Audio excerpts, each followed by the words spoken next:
Assalamualaikum warahmatullahi wabarakatuh. Sebelumnya perkenalkan, nama saya Raka Yuda Pradipta, mahasiswa Mercu. Pada kesempatan kali ini saya akan mempresentasikan topik untuk persebaran bahasa Indonesia di kancah internasional untuk memenuhi nilai tugas besar 2 bahasa Indonesia.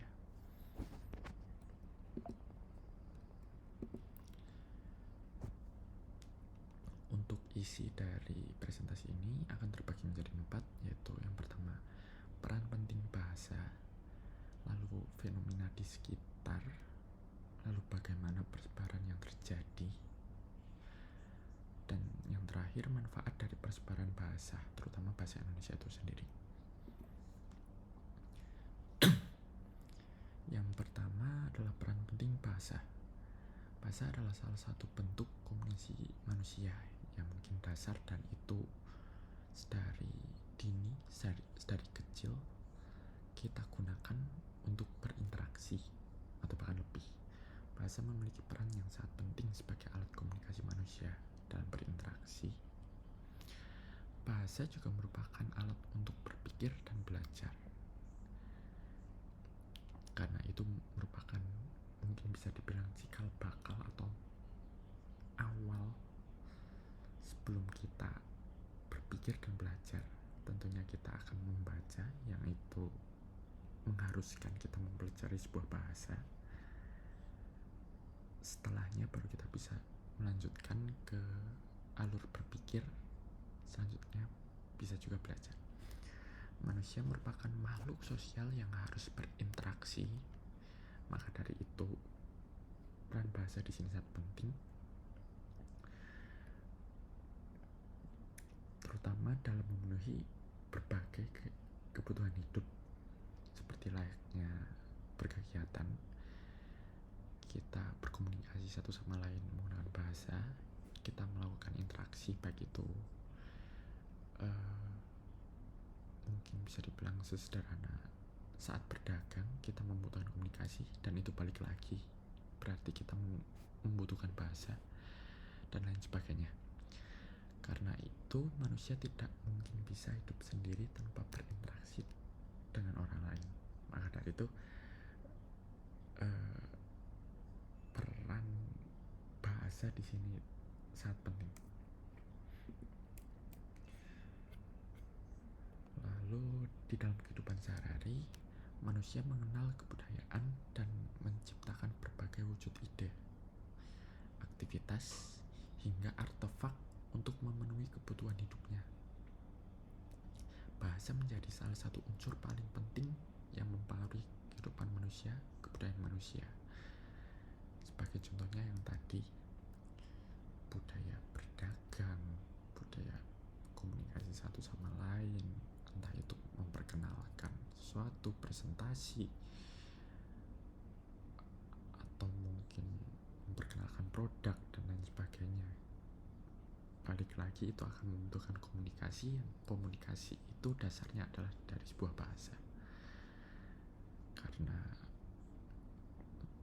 dasar dari komunikasi itu adalah penyampaian, bagaimana mungkin bisa dibilang informasi, kita penyampaian informasi satu sama lain itu bisa digunakan adalah dengan suatu perantara yang dinamakan bahasa itu sendiri. Misalkan kita memperkenalkan sesuatu, memperkenalkan produk, contohnya kita memiliki produk makanan, berarti kita harus mendeskripsikan produk makanan itu seperti apa, dan kita mendefinisikannya juga cara penyampaian atau yang akan disampaikan mungkin dengan target yang akan kita tuju. Fenomena di sekitar. Dikutip dari makalah salah satu website yang diterbitkan oleh Kemendikbud, bahasa asing terlihat masih mendominasi ruang publik di berbagai wilayah Indonesia,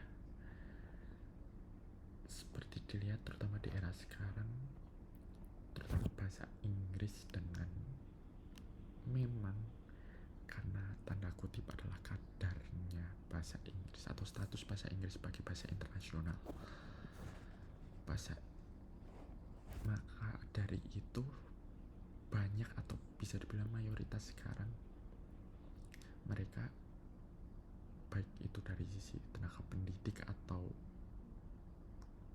baik dari kalangan pendidik maupun non, mereka menargetkan pembelajaran terutama pembelajaran menggunakan bahasa Inggris dengan tujuan supaya dapat mencapai publik yang lebih luas, jangkauannya lebih luas. Padahal di sisi lain, kebanggaan berbahasa asing di Indonesia juga menunjukkan kemunduran nasionalisme suatu bangsa. Dalam konteks ini adalah nasionalisme bangsa Indonesia. Karena tidak sedikit juga fenomena sekarang yang mencampur adukan bahasa, mungkin bahasa Indonesia, bahasa Inggris, ataupun sebagainya, Indonesia, Jepang. Jadi indikator itulah yang bisa menunjukkan adalah suatu kemunduran nasionalisme karena terdapat faktor tidak ada suatu kebanggaan menggunakan bahasa Indonesia itu sendiri. Lalu balik konteks topik sebelumnya, bagaimana persebaran ini terjadi, yaitu persebaran Indonesia di kancah internasional. Karena konteks yang diambil di sini adalah sebenarnya mengambil dari fenomena sebelumnya, yaitu kemunduran nasionalisme. Kita menilik atau menelaah sebenarnya bahasa Indonesia itu kita seharusnya bisa lebih bangga karena berdasarkan data bahasa Indonesia menempati urutan ke-10 pada daftar bahasa dengan jumlah penutur paling banyak di dunia. Dan faktor-faktor itulah yang seharusnya kita bisa lebih bangga dan meningkatkan kesadaran sehingga turut meningkatkan nasionalisme di dalam diri kita. Eksistensi bahasa Indonesia di luar negeri dapat dikatakan cukup eksis. Hingga saat ini telah tercatat 45 negara di dunia mempelajari bahasa Indonesia di berbagai jenjang pendidikan, baik dari mungkin SD hingga kuliah maupun non-pendidik lainnya. Negara tetangga kita, Australia, menempatkan bahasa Indonesia pada mata pelajaran wajib sekolah dasar. Tak tanggung-tanggung, bahkan 500 sekolah dasar di Australia mewajibkan pelajaran bahasa Indonesia kepada seluruh muridnya.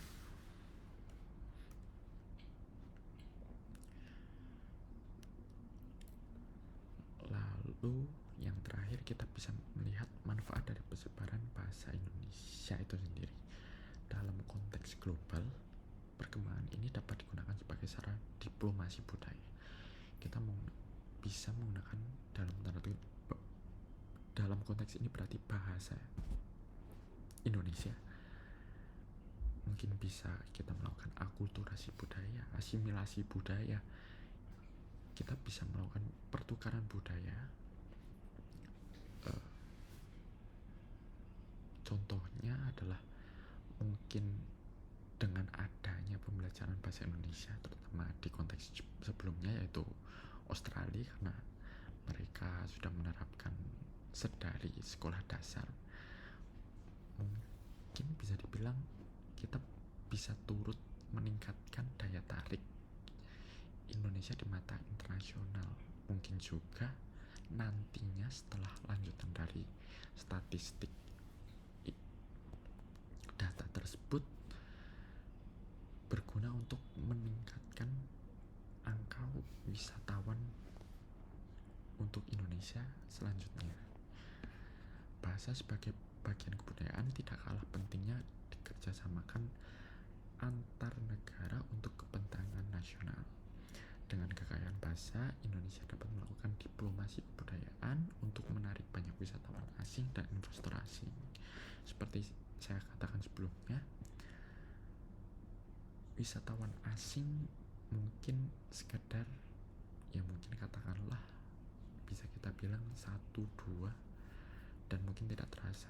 Tapi selanjutnya yaitu jika kita berbicara investor asing, itu akan sangat-sangat berdampak karena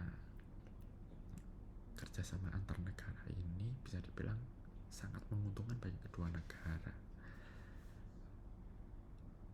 Dalam konteks jika Indonesia dan Australia dipermudah terutama masalah bahasa, dikarenakan yang akan menjalin kerjasama ini adalah warga-warga Australia yang sudah menguasai bahasa Indonesia dikarenakan sudah mempelajarinya terlebih dahulu, sehingga konteks kerjasamanya bisa berlangsung lebih optimal,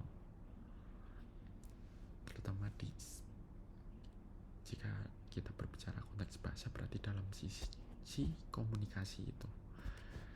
Selain itu, untuk mencerminkan citra positif Indonesia di dunia internasional ini juga tidak kalah penting, karena balik lagi itu juga yang akan meningkatkan baik itu wisatawan asing, investor asing, dan juga sebagainya.